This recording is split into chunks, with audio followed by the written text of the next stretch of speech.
Here we go. 5, 4, 3, 2, and 1. It is time for another podcast from the Sports Corner. I'm Chris Frabel here with Kyle Harstead. How's it hanging tonight, Kyle? It's hanging well. Hanging to the left. All right, anyway, coming up, we are going to be talking about the Eastern Conference right now. So, Kyle, this Eastern Conference, arguably the toughest section of the bracket in the tournament. Minus the Midwest. Toughest overall, not toughest for the 1 seed. I would say tough. This is going to be... Okay, maybe toughest wasn't the word. Here, I'm going to rephrase that. Most competitive. Yeah, How would you like that? You know what? I'll go with that. I'll go with most competitive. We're going to start off here with our 1 seed, Virginia and Coastal Carolina. Virginia clearly pulling out that 1 seed with their win over Duke in the ACC title game. And then Michigan losing the Big Ten also helped that cause. Let me ask you something. Do you think Virginia could have taken the number 1 seed even if Michigan would have won? Yes, I do think there was a chance. However, I think that the selection committee had their heart set on Michigan. Right. And I think if Michigan would have won the Big Ten, they would have gotten the nod. But as far as looking at the numbers, absolutely, Virginia could have been in the conversation there. I like Virginia. Don't get me wrong.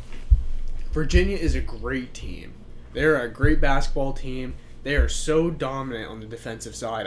I've watched this team play. Mm-hmm. It's wonderful. Yeah, like their defensive schemes are wonderful.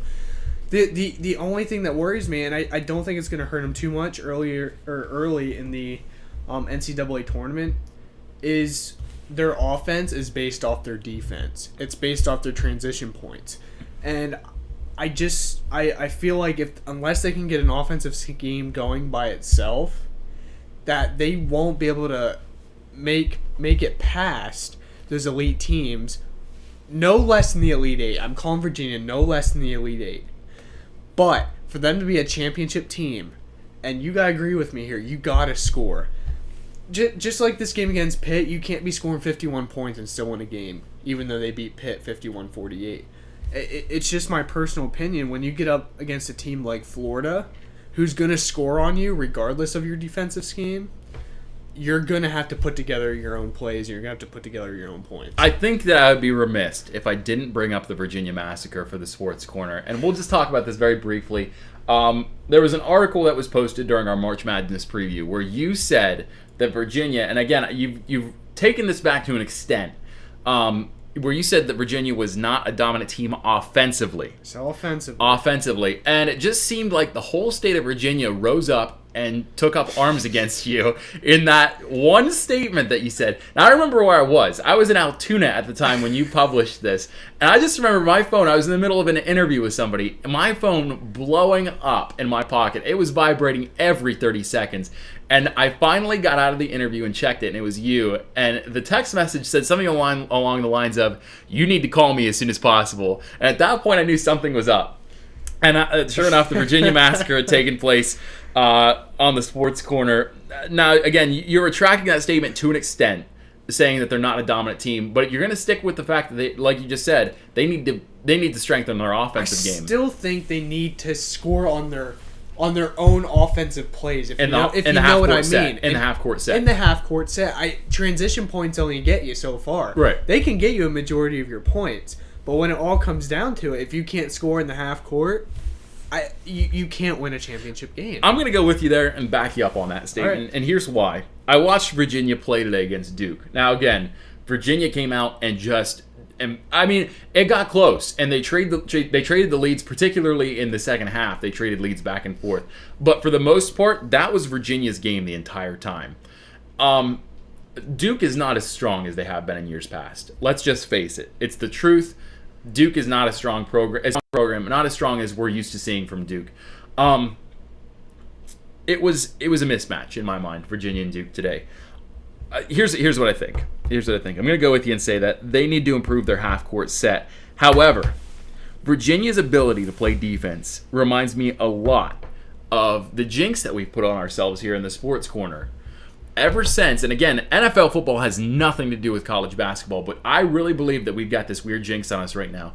You and I, back during the Super Bowl, predicted that the Denver Broncos would beat the Seattle Seahawks. We picked offense over defense. I think that we would be jumping to too much of a conclusion here if we did the same against Virginia. I really think that while you're correct, they do need to score more in the half-court set, I think Virginia's defense is going to carry them deep into this tournament. I think that they've got what it takes to make a Final Four run, maybe even a championship game run. Are they a Final Four team for you? Yes, absolutely. They're one of your Final Four teams? I have Virginia in the Final Four. It'll be interesting because I've got this bracket for the most part following the seeds. Now, when you get into the middle, the 8 seed between the 10 seed game in this bracket, I think that could get mixed up a little bit. But I really honestly think that the 1 and 2 seed are going to come out of the region here, Villanova and Virginia. And I think that while it's going to be a good game, I think the defense of Virginia is going to be too much for Villanova. I look at two particular games in this region that Virginia needs to get past, in my opinion. I'm looking at Virginia and Cincinnati. Okay. When they meet, Cincinnati plays just as good as defense that Virginia does. I watched Cincinnati play the other day, and it was awesome. In fact, when I break down Cincinnati in this preview, I think I mentioned that Virginia is they're very boring game. You better watch Cincinnati and Virginia because that's what it's going to be. Yep. And if they get past Cincinnati, don't forget they have Michigan State in that same bracket. Okay. Which a lot of people have going to the Final Four. Yeah. Don't sleep on Iowa State though. Yeah. Iowa State has been on fire, and this team is for real. They beat Kansas for that Big 12 title. And let me tell you something. If Virginia wants to get to that Final Four, they have to go through those 3 teams, in my opinion. No, I'm not saying by any means that this is going to be an easy road for Virginia or Villanova for that matter, because Right. Villanova is the one that has to get past Iowa State, and that is going to be the game of this region right here. That's going to be the toughest game, or most competitive game, rather. However, I still stand by what I said. I really think Virginia and Villanova are strong enough to get through to the Elite Eight in this section, to the finals in this section. And I got Virginia coming out in the Final Four. Let me put it to you this way: do I think Virginia do I think they have the power to get to the Final Four? Yes. Do I think they will? No. Okay, fair enough. I'll let you have that one. Okay, Washington. George Washington. Yeah, I'm calling the upset here. They did beat Massachusetts for the Atlantic 10 title. Yep. I'm looking for George Washington. I think that's fair. I think it's gonna be a tough game because again, Memphis, tough team. But at the same time, George Washington, no slouch either. I don't want to talk too much about this one because I agree with you. George Washington's gonna win this game. Right. All right, next game. Let's see, Cincinnati, Harvard. Cincinnati. Yeah, I got to pick Cincinnati in this one. The Ivy League teams, now they do have some solid programs there, and Harvard is definitely 3 years straight. Yeah, 3 years straight is definitely a program that's here to stay. We were watching during the Selection Sunday coverage. Harvard is undersized and under strength. Well, that's most of the Ivy League schools. It really is. I mean, the smaller schools here, as far as sports go, that's just the fate that they suffer. And I think when they go up against a big, long, strong team of Cincinnati, it's just going to be a wash for them. So, all right, next game, Michigan State, Delaware. I have Michigan State. I do too. Delaware might put up a fight for maybe the first 5 to 10 minutes of the first half, but I look for Michigan. And Michigan State is a lot like Louisville, and it just seems like these two teams mirror each other a lot of the time. They do. It's a good team that got a seed that was just a little too low, in my opinion. I think they're disappointed with their 4 seed. I think they're looking for the 3. And Iowa State won the Big 12 title. Mm-hmm. I think they deserve that 3. Yeah. But the 3 and the 4 there, I think you can interchange and be all right. Skill-wise, I think you can interchange the 2, 3, and 4, honestly. Right. I think that those teams are real close to each other in this particular region. Right. But yeah, I got Michigan State winning this one, and I think that they were severely given the quote-unquote shaft on this one. So, again, Michigan State's going to power through this first matchup. Here's one that I am real nervous about as a Tar Heel fan. North Carolina versus Providence. Providence came out and was very strong in that Big East championship game against Creighton. You want to say and you want to hope for Providence. It was just one of those games where they just happened to play well. Yeah. But Providence is a good team. North Carolina, this is a Roy Williams coach team. Mm-hmm. He knows how to coach. Carolina knows how to play in the tournament. They have Marcus Page. They have James Michael McAdoo. I think Carolina. Don't forget JP Tokido. Yeah, an awesome defender. Probably the best defender on the team in my opinion. I think they will win. It's going to be a tough mental win, though. I don't think they're going to roll over Providence. No, I think this is going to be one of the closer games in the tournament, honestly. And if they do roll over Providence, I will be impressed. Yeah. And I will be surprised. Yep, I honestly will. The Tar Heels, again, They're inconsistent. They're and we've said this all season. North Carolina is really, really streaky. And honestly, even as a Tar Heels fan, I gotta say that North Carolina is too streaky this year to really make much of this tournament. I think they got the 6th seed because they got onto a hot streak there at the end of the year, but I just don't see them making it much farther than maybe the Sweet 16, honestly. Probably the Sweet 16. Yeah, that's what I had to say. Maybe even the round of 32 because the next game features the talents of Iowa State. Which is tough. Yeah, it's Iowa State versus North Carolina Central. They're going to have an easy time here. Their next big game, again, is going to be against the winner of Providence and North Carolina. So Iowa State, the Cyclones, Big 12 champions. You can't really take anything away from them. Yep. Connecticut, St. Joseph's. This is an interesting game. St. Joseph's was one of those with 3 or 4 games left. They had some work to do to get in. Yeah. They managed to get in. But don't sleep on them. Right, exactly. But I like Connecticut. They've been playing good basketball. I look for them to win here. Shabazz Napier is... He's an awesome player. He is awesome. He's underrated, severely underrated, just because he's on that Connecticut team. I'm not saying that Connecticut's not good, but if you're on a team like, for instance, Virginia, Arizona, Wichita State, Florida, these teams that are being highlighted, they'd make a bigger deal out of Shabazz Napier. Right. Seriously. Then our final game for our coverage of Selection Sunday and our breakdown, Villanova-Milwaukee. I got Villanova. I mean, I've already made it quite clear how I feel about this region. Villanova's going to be just fine here. Yeah, absolutely. So, all right. Hey, that wraps up our Selection Sunday coverage. It does. It does. Any final thoughts here before we sign off? I think it's going to be one of the better tournaments in the last 5 to 6 years, probably. Okay. That I've watched in a while. Again, we'll go back to that thing that you saw from the bracketology guys. Forget about the seeds this year because it doesn't count. Nothing counts. I'm excited. Maybe. We'll be doing some more podcasts on different matchups, maybe the Elite 8, Sweet 16. Yeah, I'm feeling like we should do some podcasts here for the next couple rounds at least. So, I'm on board with that. Aside from the 1 and 2 seeds, I'm going to go with that quote that you read us earlier today. With the seeds don't count unless you're a 1 or 2 seed in this tournament. You might as well forget about it counting. Honestly, just for fun here.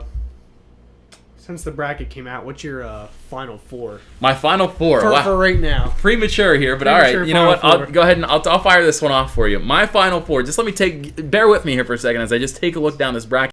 Coming out of the South region, I've got Florida in the final 4. Coming out of the West region, I've got Wisconsin coming out in the final 4. That's going to be a tight game with Arizona though in the Elite 8. Let's not mistake that. Right. Probably the easiest region. Say the easiest region is probably the West, maybe the South though. I don't know. One of those 2 regions. Coming out of the Midwest region, I got to tell you, I really, really like Louisville. I think the 4 seed's going to come out and surprise some people in the Final 4. I really do. And then out of my East region, I've said it before. I'm going to stick by it until they're either eliminated or they have a tough matchup when we do these podcasts later in the future. But for right now, I got to tell you, the Virginia Cavaliers, man, they're hot. They're for real. They're going to the Final 4 this year. Okay. Out of my South region, I have Florida, but bear in mind here, I do have UCLA putting up a very good fight against Florida. Yeah, definitely. That is going to be a matchup to watch. In the West, I'm with you. I like Wisconsin. I still think they should have been a 1 seed. Yeah. So I definitely have Wisconsin coming out here. In the Midwest, I pick Duke because you like Jabari Parker and you like Coach K. But Duke has had their struggles in the tournament the last couple of years, and you kind of want to wonder why. And I feel like Michigan is an inconsistent, very, very, very, very good team. Right. Yeah. So I'm also looking at Louisville to come out of there. Out of my East region, let's see how if we have another Virginia massacre here. You don't have a Virginia massacre, but I will tell you this: I have Iowa State and Michigan State in the Elite 8, and I have Michigan State winning over Iowa State. Okay, fair enough. All right. So my final 4: Florida, Wisconsin. Who did I say? Louisville, Michigan State. All right, yeah, that works for me. And again, we'll stick by those as our initial Final 4 matchups. But again, there's still a lot of basketball to be played here, folks. And as we do these podcasts throughout the tournament, we will probably be changing up a little bit. Just not to change our picks, because once we set our brackets are set. But just to go with the flow and give you an idea as to who's coming up and who's coming where. So just keep that in mind as we do change our Final 4s over the next couple of weeks. Again, my name's Chris Fravel, signing off for Kyle Harstead here. If you'd like to get in contact with us, whether it's to follow us, like us, whatever, you can search just about any social media outlet. And by that, I mean Facebook, Twitter, YouTube. We're all on there. Go to our website, sportscorneronline.wordpress.com. You can see all the articles there. That's our main website. Also, if you'd like to write for the Sports Corner, we need writers desperately. Yes. Make sure you send us an email. The email address is sportscorner14@gmail.com. Again, that's sportscorner14@gmail.com. Make sure, especially those with the off sports, if you can write about hockey, soccer, anything of the sort, even baseball, because I know personally, I don't know too much about baseball as far as the MLB goes, even college. I know that you're an authority on it. Kyle is, but we're gonna need somebody to help Kyle supplement his writing because it's a long baseball season. Right. So if you can write about baseball, definitely we could use you. Again, the email is the Sports Corner. Make sure you get in contact with us. Again, Chris Fravel here signing off for Kyle Harstead. This has been another edition of the Sports Corner official podcast.